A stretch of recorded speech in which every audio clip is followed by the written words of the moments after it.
like a snowball down a mountain or a carnival balloon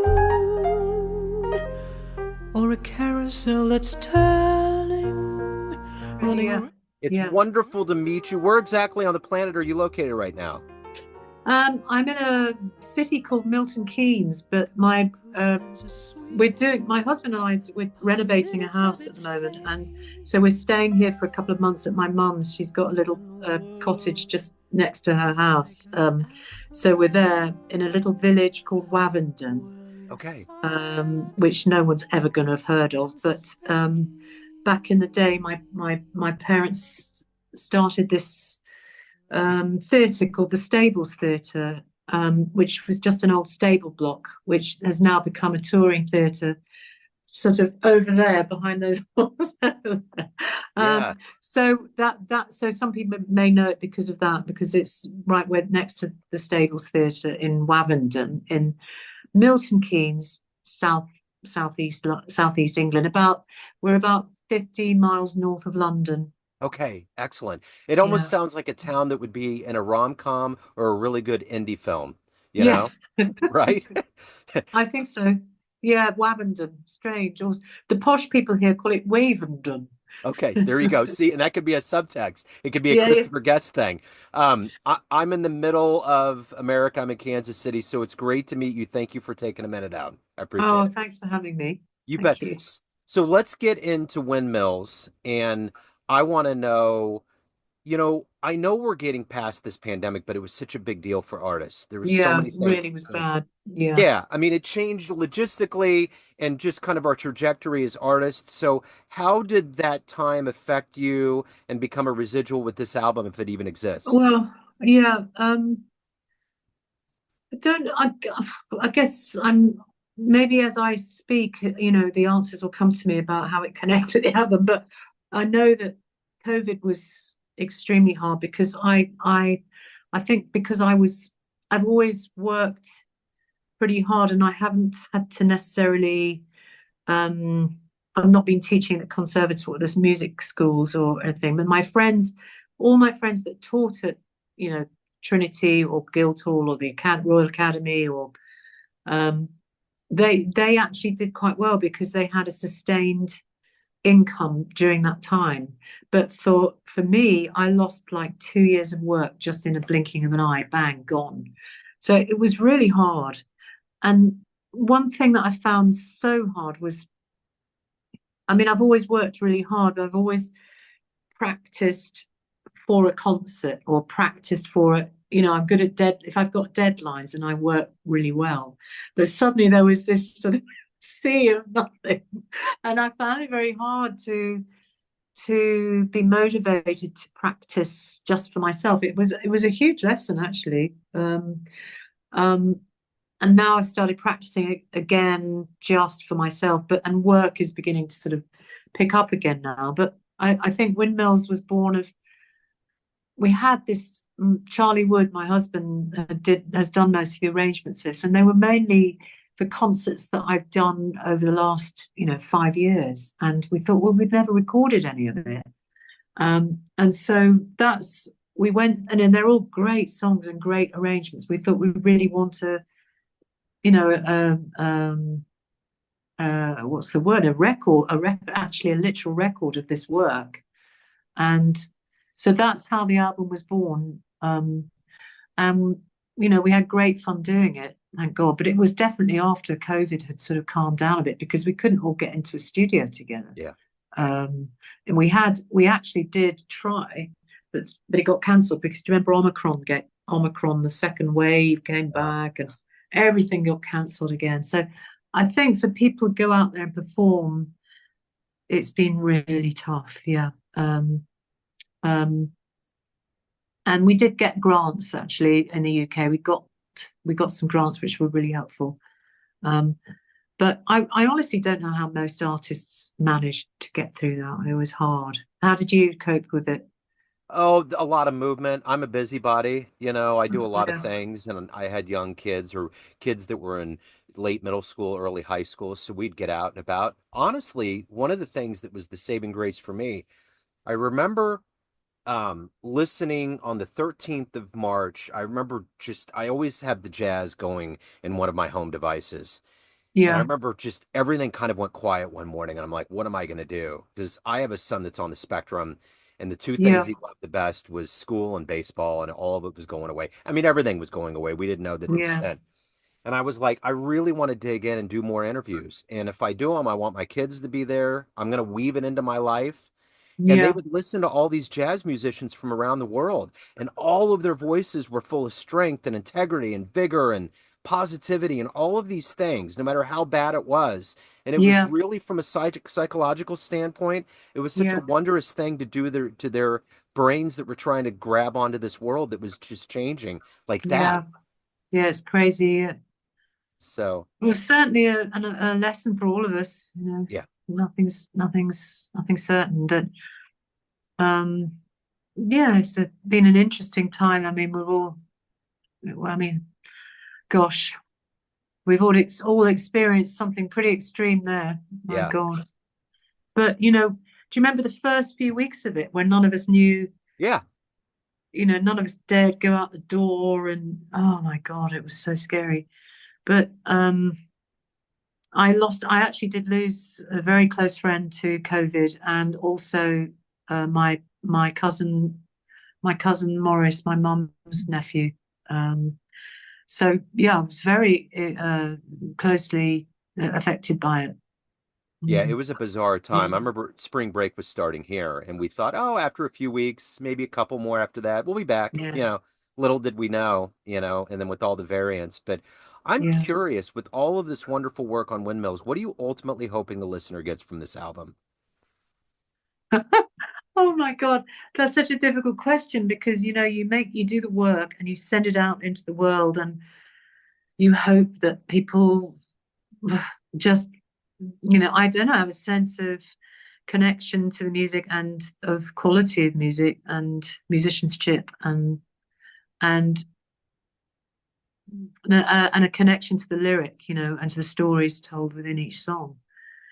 I hope, but I don't know, it's very hard, isn't it? When you produce something, you send it out, and it's in a way, it's not for me to say how people receive it. Yeah. Um, Yeah, no, I get it. I'm always curious with musicians that come from jazz royalty, and your dad, I've always enjoyed having him on the show. Was this kind of woven into your DNA to get into the creative arts, from acting and singing, everything that you've done? Was this kind of woven your environment that you were in?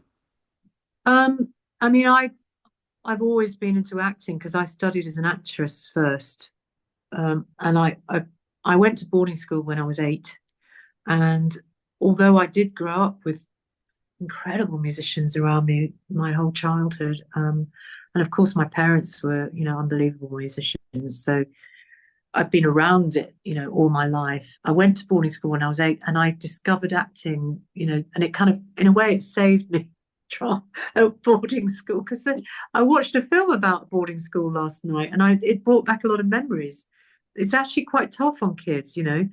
But I found solace in the acting department. So I did a lot of acting and singing, and the my brother, I love my brother, but he always used to say to me, I think my brother was jealous because when I came along, he got jealous. So he used to tell me I couldn't do anything. My mum actually separated us. So when I got to the school, the head of music there said, "Oh, Jacqui, you've got this great voice," and gave me all these parts. And then when mum and dad came to see me in the show, they couldn't believe it. I suddenly blossomed, and so I got into to drama. We had a fantastic drama department there and a great music department. So then I auditioned for the Guildhall, which is one of the top acting schools in London. And I can remember saying to mum, "Oh, I've got into drama school," and she said, "I didn't even know you'd auditioned," because we all love each other very much, but we all live quite independent lives, and so I didn't tell them. Um, and so my first, I don't know, 12, 15 years in the business were mainly acting. And then I met my first husband, who was a musician, and we formed a band together. And that's how I sort of got into music, by him, although I was always into music, but to actually do it professionally. and I made a few albums with him, and then Charlie Wood, who's my second husband. That sounds so weird. He is a great musician, and so we've worked together quite a bit, and he's done these arrangements for this record. So I just found myself really getting into music in my, I guess it was my late 30s, something like that. So quite late, really. So up till then, I've been mainly doing a lot of acting with the Royal Shakespeare Company, the National, lots of West End stuff. I played Cinderella in Into the Woods in the first production here in the West End, with a great cast. And so, I've had quite an amazing life so far, actually. Yeah. And I can't remember what the question was now. No, you Sorry. answered it. No, you answered it. You totally gave me a good abstract timeline. But I'm curious, what is it that gets you as a creative force with all of these things that you do, and more specifically because of the fact that we're a jazz show and the music, what gets you up every day? What motivates you to be a professional musician? What do you look forward to? Wow. Oh my God, what a question. I mean, it's a mixture of love of music, the fact that in a way, as a musician, you're putting something beautiful into the world. I was talking to my friend Claire, who's a viola player. She's actually on this record, and it is a noble way to live your life. You're not harming anyone, and you're putting something beautiful into the world. And I think particularly now I think it's important to live your life knowing that you've actually tried to make it more beautiful, which is important, I think, or to express who you are through music. But also it's been a mixture of having to pay the bills. That gets you up in the morning. I mean, there's no shame in that. So a mixture really of what drives you is having to earn a living, but also feeling proud of what you do. Yeah. What was the first stage that you got on where you Is that a thought, good answer? no, I loved it. That was a beautiful answer. What was the first stage that you played on that you were like, wow, I can't believe this is happening. I'm here. I'm doing it. This is me. I love it. Well, as a singer, I had a very early experience when I was about 15, and I was taught my parents ran all these music courses, and my teacher was she's still one of the finest jazz singers alive, I think, today, called Norma Winston. Yeah. And have you heard of her? Yeah. Uh-huh. Do you know? Yeah. And she was my teacher, and I think the first song I sang was My Ship, by Kurt Weill, Ira Gershwin and Kurt Weill. And is that right, Kurt Weill? Yeah, I think so. Yes, that's right. And I can remember that feeling of singing, and everywhere went quiet, and I thought, oh, I think I might have something here, a little kind of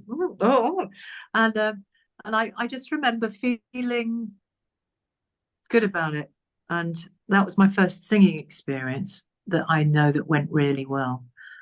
And sort of feeling that I was connected to the musicians on stage with me, and feeling embraced by them, and just feeling really good about what I was doing.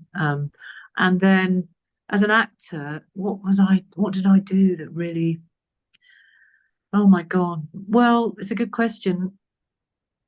I can remember my first job was at Theatre Clwyd in Wales, which is actually a really good theatre. And I can remember back in the UK, you had to have an equity card, a union card, in order to work. And a lot of my colleagues who left drama school, they couldn't work for 4 years, but it was really close. It was a closed shop. And I managed to get this card because I was a singer actress, actually, and they gave me this card at Theatre Clwyd in Wales. And I remember getting paid £90, which was probably the equivalent of, what's £90? $100, $110 a week, something like that. And I couldn't believe my luck. I mean, I can remember I had this small part, and I did loads of stuff like clearing the rehearsal room for everybody and making tea and getting paid. And I just could not believe that I was getting paid for doing something I loved so much. And I had a really good song, a couple of songs in it. And it was a show called Cowardy Custard. It was a review about the music of Noel Coward. And there were some great people in it. And I just felt so alive and so lucky. And then I felt like that then on, actually, in everything I did or have done. And went on to do repertory theatre, and then I got into the Royal Shakespeare Company. That was another sort of, oh my God moment. And I thought I've made it, but actually I realised it was just the beginning. But I played a nice part. I played Nerissa in The Merchant of Venice and Hero in Much Ado About Nothing. We toured the UK with it. With a great cast. It was Fiona Shaw. Do you know the actress Fiona Shaw? Yeah. Nigel Terry was the other lead in it, and some great directors. So yeah, I've had lots of those aha moments. And musically, I've just worked with some of the best people, and oh my God, I've had a sort of blessed career really. So far, but COVID has it sort of, it was like a huge bloody mallet, that just went, and I don't think the world's quite recovered from it yet. No, do you? I don't. No, I think everyone's in shock still about it. Yeah, I think we have a camera that just keeps going back. I think we're a little bit too micro. I think we need to get to that macro level before we understand it. But there was so much harm that was done psychologically, especially to the young youth. It's just been magnanimous. Yeah. So at the end of the day, I'm curious. Everyone out there has a perception of you in all these different circles, family, friends, fans, everyone you work with, but you run the show. What's your perception of you? Who do you think you are? Oh my God. Well, I think I've had to struggle with this kind of being in the shadow for a lot of my life, but I think that I hold my own, and I think I've got my own unique voice and my own talent, and I think I am an artist, and I think I'm a powerful performer. I think that's where my home is, actually, on stage. I become a different person, when I get out in front of an audience. Something happens, I don't know what it is, but I said, oh, could you? Like something just lights up inside. So I think I'm a really great performer, and fine singer, and a very good actress. Wonderful answer. Is that all right? I love it. So it's very hard to talk about yourself. Well, but actually it's probably quite useful for someone to ask you something like that. I've never been asked that in an interview. Yeah, and a lot of people have it. I think it's one of those things where you feel like you need to put a doctorate out there. It's a dissertation, but it's really kind of, there's a beauty in the simple complexity of it, and I think it kind of gets to the heart and soul of what we do. It's kind of the therapy question, but it gets to the marrow of everything. So if anyone wants to catch you live, anyone wants to pick up any of your previous work or Windmills, where's the best place to go? That's the one thing I think we learned over the pandemic. How can we benefit you the most? Well, yeah, I mean, I'm based in the UK, so we wanted to reach out to the States just to see what would happen, and I do have an O1 visa, so I can get out there and very easily, unless things have changed, with the new administration that are coming in. But I've been told that that's not the case. But so I've got a website, JacquiDankworth.com. That's JACQUI.com, Dankworth. Do I need to spell that? No, you're good. JacquiDankworth.com, and all my the dates are gathering there, and I've got dates coming in for next year because we're pushing the record. So that's the initial place to go. I'm not great on social media because but I've got to learn to do that. I've got to push myself on social media. Isn't that hard? Are you good at social media? I get so fatigued by it, but you have Yeah, to. You gotta, yeah, it's a conduit to the rest of the world, but it's like there's so much of it, especially with just elections and everything that's happened. It's like yeah, it's so hard to be involved, but it's a necessary evil for sure. yeah. I So guess a lot of people go, it's their go-to, isn't it? And Facebook. yeah, pretty Yeah. much. So um, So we're just gathering all of that at the moment, and we've got some really great dates in the UK for next year. Um, but I mean, a lot of your listeners probably won't be in the UK, will they? So, but well, I'm on Spotify. Spotify. yeah, for Do you sure. have Spotify then? Oh yeah, yeah, we got the Yeah, Spotify. Yeah, we'll have all of the usual suspects. So yeah. yeah, this has a global reach, so there's probably a lot of people Oh, in that's the wonderful. UK. So yeah, it'll be good. This has been wonderful, Jacqui. It's so great to meet you. Thank you for being open about your career and this album. Best of Yeah. luck with everything. Oh well, thank you so much. It's lovely to speak to you.